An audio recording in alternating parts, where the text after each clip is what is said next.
Hi, and welcome to another episode of Hot Takes with me, the Silver Fox. Phillipa Whitford, who is an SNP MP, or to be strictly fair, and we will give her the title Dr. Phillipa Whitford. You'd wonder why someone so intelligent would join the SNP, but hey ho. But she has blamed all the trials and tribulations that are happening to the SNP purely on the press. She is saying that it is only the press that are convincing people the SNP is in dire straits. They're saying that the headlines make Humza Yousaf look like he's a very poor First Minister. I think this is very, A, disingenuous, and B, a complete and utter load of old rubbish. We know that it isn't the press that's creating this impression that Humza Yousaf is a moron. He's doing that all by himself. You can't blame the press for reporting accurate news. Not that accuracy, of course, is anything that the SNP are in any way familiar with. They are always lying. They're always manipulating data, spinning, showing things that are clearly and plainly untrue. And when they get called out on it, they just lie a bit more to cover it up. No, Phillipa Whitford, it isn't the press that's causing the problems for the SNP. It's the SNP that are causing problems for the SNP. People are seeing through them. Let's have a look. So, departing SNP MP Phillipa Whitford blames bad press headlines for Ali Baba's poor performances as First Minister. I would suggest that it's actually more along the lines of the man being very low intelligence, a very terrible liar, inefficient at not just this job but every other job he's done before. The cabinet that he's picked are also very, very bad at their jobs. He lacks the intelligence to do the job. He lacks the nerve to do the job. And he lacks the spine and cojones to tell the Greens to sod off. He has no ideas, no clue. He comes up with on-the-spur moronic suggestions like a council tax freeze because he's written a very boring speech to his party conference. He's done so without the conversations with everyone else, without understanding the funding implications, and at the same time overseen a failure in every single policy area of this government.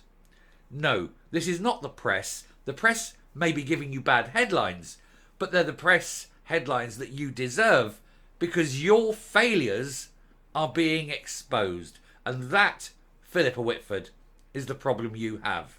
You don't like your failures being exposed. You don't like people understanding how rubbish you are at your job, how rubbish all your colleagues are at their jobs, and how utterly awful the Ali Baba is at his job in failing to lead the party. Because after all, he's not really a leader, is he? He's a seat warmer for Kate Forbes. And come the new year, I think it will be Kate who will be leading a charge to take over, and that will be the only saving grace for the people of Scotland. They are, after all, lumbered with the SNP for the next 2.5 years, and at least with Kate Forbes, you've got someone who is sane. Anyway, the Central Ayrshire MP, this, of course, being Phillipa Whitford, Central Ayrshire MP also admitted that the sudden resignation of Nicola Sturgeon, getting out before she was arrested while as FM, because that would have been ultimately the most embarrassing. Also, she knew about the falling party figures, the troubles with the finances. She knew all the scandals that were coming out.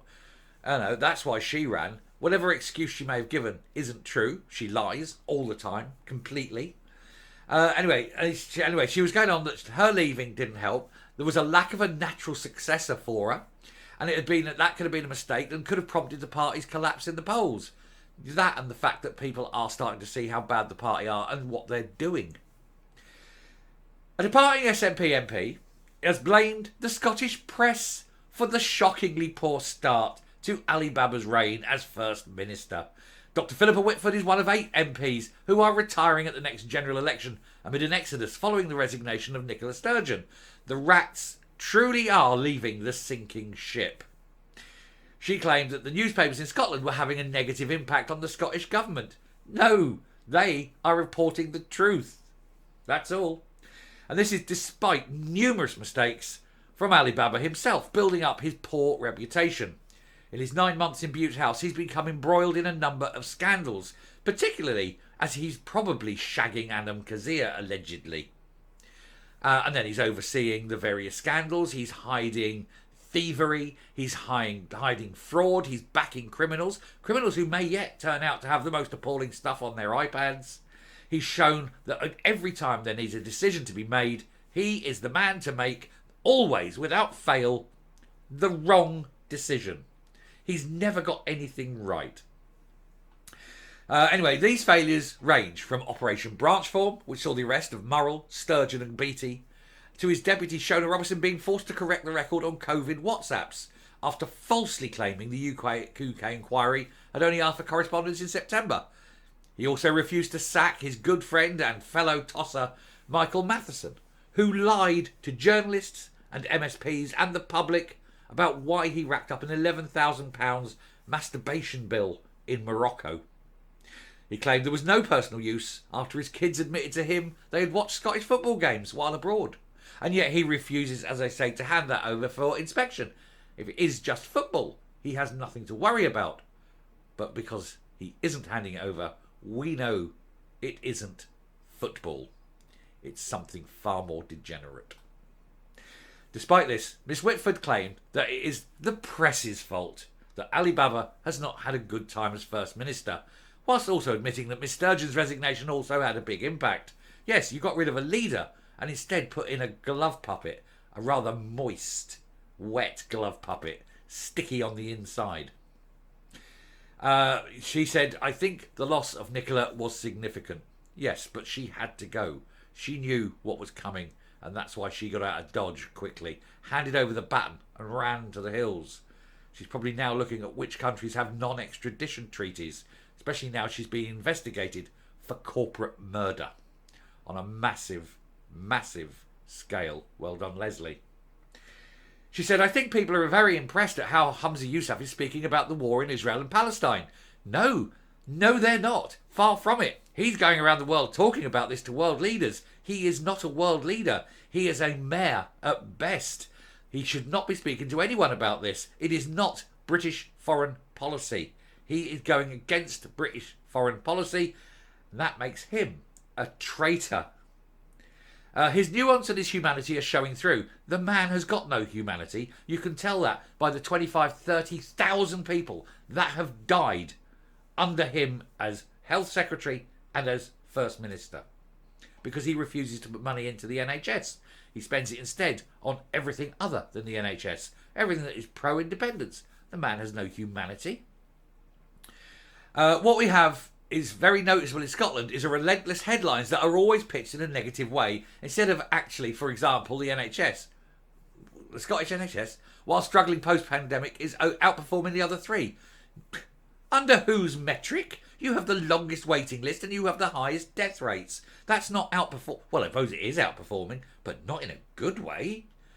I mean, seriously, if you're an MSP for the Scottish National Party, or an MP for the Scottish National Party, sorry, the very last thing you should be bringing up is the NHS in Scotland. We've talked today about it being like a war zone. They live in a world of delusion, don't they?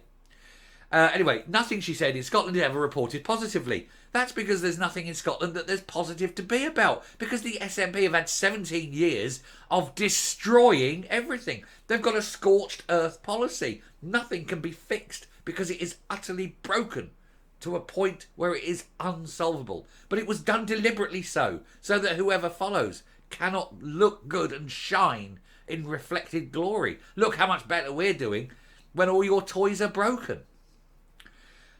We've previously told how pollster Sir John Curtis has said how the resignation of Miss Sturgeon had prompted the collapse of the polls for the SNP. He described how Mr Yousaf was much more unpopular than his predecessor, and this was the key reason why support for the party had plummeted from 43 to 36% and is going down, and their monies are nearly $1 million in debt at the party. They've got no corporate sponsorship. Their party membership numbers are down. People aren't paying to keep joining. Their biggest source of income is Westminster, and come the next election, we did a video a couple of days ago showing they could lose 26 of those seats minimum, and with a bit of strategic voting even more. And it'd be great, absolutely great, if the people of Aberdeen South picked a candidate and went with him, other than Beryl. Get Beryl out. That would be him destroyed. He really wants to be SNP leader. But for that, he has to give up his seat in Westminster and go and fight a seat in Holyrood. But, I mean, it would be fantastic to get him out and have no seat. But, of course, it's the lack of the money then. Once all those seats are gone, they've got no money. The whole party would be bankrupt. It'd have to be wound up. God, that is popcorn TV, isn't it? Anyway, it's a good one today. It's a finisher. This is my last one. I'll come up and we'll round off. But I think it's nice to finish on a nice, positive, happy story. But I'll come up and we'll round off. Yeah, as I say, it's a wonderful, nice little story to finish off, thinking of how the SNP could possibly be destroyed utterly and truly under Humza Yousaf's watch. Now, there is another story, but I'm going to be doing it tomorrow because it's only come out in today's post. But I think it's more suited with being tomorrow's tale because it is the last day of the year. And so it'll be possibly my first story tomorrow morning. Normal service tomorrow, with all things being equal. I should be able to manage to get up early, whack a few out early and get going. I don't want to be sitting here all day tomorrow. But this story I've got for you tomorrow is it's cracking. It is. But I think it's better suited as being the last day of the year story. So I'm not going to do it now. I could do it now, but I'm going to choose to do it tomorrow. Anyway, thank you very much for watching today. As I say, I'm only doing the 3 today because party on, dude. I've got to get all my stuff sorted and all my ducks in a row with that. So thank you very much for watching today. If anything does break, if it's big, I'll probably do a flash video, something like that. But I shall leave you overnight. Do hit the subscribe button. Massively helps the party. Got party on my head. Massively helps the channel. And press like on the video as well. Till tomorrow, unless of course there's a breaking news. Till tomorrow, have a great evening. Watch tomorrow's first video. You'll like it. There's some interesting stuff in it. And I will bid you adieu for the night. I will speak to you tomorrow. Goodbye.